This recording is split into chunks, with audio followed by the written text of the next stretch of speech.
Hello everyone, this is Frosty Turtles, better known as Willikins on Pokemon Go. This video is going to cover how team building works in Pokemon Go. It will give some tips and tricks as to type matchups and some things on what to look for when it comes to doing 5-star raids. Without further ado, let's get started. We're going to jump into this Clink raid so I can show you a little bit about how the mechanics work. At the bottom you'll see that there's the recommended battle party, which can be helpful at sometimes, and sometimes it may not be. As you can see, I have more than one team set up. A couple of my Pokemon are out because of previous battles with Team Rocket Go. Within the raid setup, you can choose whichever Pokemon you want. You can go to items and revive Pokemon. You can throw down a lucky egg or a star piece, or actually no, I'm pretty sure incense isn't allowed. Well, for lucky for us, we can see that there's another person that joined me in this raid. And with some luck, I'll be able to kind of show you guys the reason why a recommended team isn't, or recommended party, I should say, isn't always the best. Now, the reason for that, I mean, there are various reasons. Sometimes the game chooses the wrong Pokemon type. Sometimes it will honestly just look at the CP value and just throw in whatever it feels like has the highest CP. And keep in mind that Clink is a metal type, so fire is going to do the best against it. Fighting can do pretty okay. So we're going to start the raid, and I'm just going to let this play out for a little bit. Probably going to spectate. Basically, I'm just doing my quick attacks for the most part, and you can see that every time that Heatran hits, it's doing a large quantity of Clink's actual health. So let's get to the end of this, and then I can kind of show you a little bit of what happens when the game sets up a party for you, but it's not something that would be useful overall. So let's get to this next screen here after the experience. As you can see, the person that was red team was level 35, but they did more damage than me. The reason that they were able to do more damage than me is because they were using a primary fire type, and regarding that, I would say, although my Hippowdon has, let's see here, what does it have? Let's jump over to this quick. Hippowdon has Fire Fang and Earthquake. Now, Fire Fang and Earthquake, they're okay. They're like his top DPS moves, so damage per second move. But I also have a lot of Heatran. I think, as you can kind of see, I have quite a few. Now, this one has Bug Bite as the primary move, and this one has Fire Spin and Flamethrower. So why weren't these two selected first? That's the real question, and it's a lot to do with programming. I'm a software developer, so I mean, it just depends on how they set up their algorithm. I kind of understand why they would choose something that specifically has a fire type attack but has a higher CP, kind of like my Hippowdon here, over something that has a lower CP but also has 2 fire moves. The way that I found is the easiest to get to a team build or to create a party or something like that for a raid or a gym is to press the Pokeball on the bottom of the screen here. And then within this menu on the right upper hand corner, you'll see battle, and you'll select that. And this main screen right here is primarily PvP, and that's going to be saved for another video. So we're going to hit party, and then as you can see, there's Great League, Ultra League, Master League, and then gyms and raids. So those top 3 I'm going to cover in a little bit of a different video later on. So let's just primarily focus on gyms and raids. So as you can see, I already have a team set for Heatran, which is what I've named it. And these are just some of the recommended that I've seen that I happen to personally have on my account. To set up a new team, you'll press the plus button, and then it says new party, and then you can either rename it right now, or you can just hit OK and then OK again. And then what you'll do is you'll have this entire team set up. Now, there's 2 ways that you can kind of set up a team.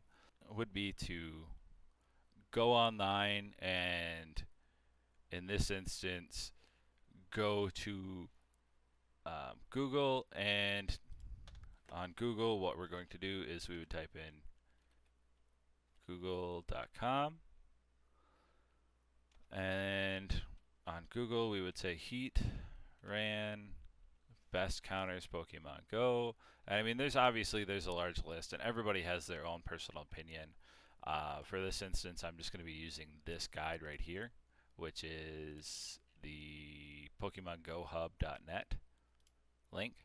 And within this, it kind of goes over a little bit about who or what good Heatran is, and it says best counters are strong Pokemon like Garchomp, Groudon, Rhyperior, and Excadrill, sorry. Okay, so I did want to point out one thing when it comes to counters for Heatran, and I'm going to open this one up right here, and he says that he's resistant to all of these different types, and then he's vulnerable to these. Obviously, he's double vulnerable to ground types. But if we come over here and we go to Excadrill, and we look at Excadrill, which is one of the recommended. Now, Excadrill is terrific. It does a decent amount of DPS. It's pretty, I would say it's pretty sturdy. I mean, in this article, I think they say that he's high DPS, but he has low stamina. So he's a bit squishy, but he's still excellent, right? So they mentioned that.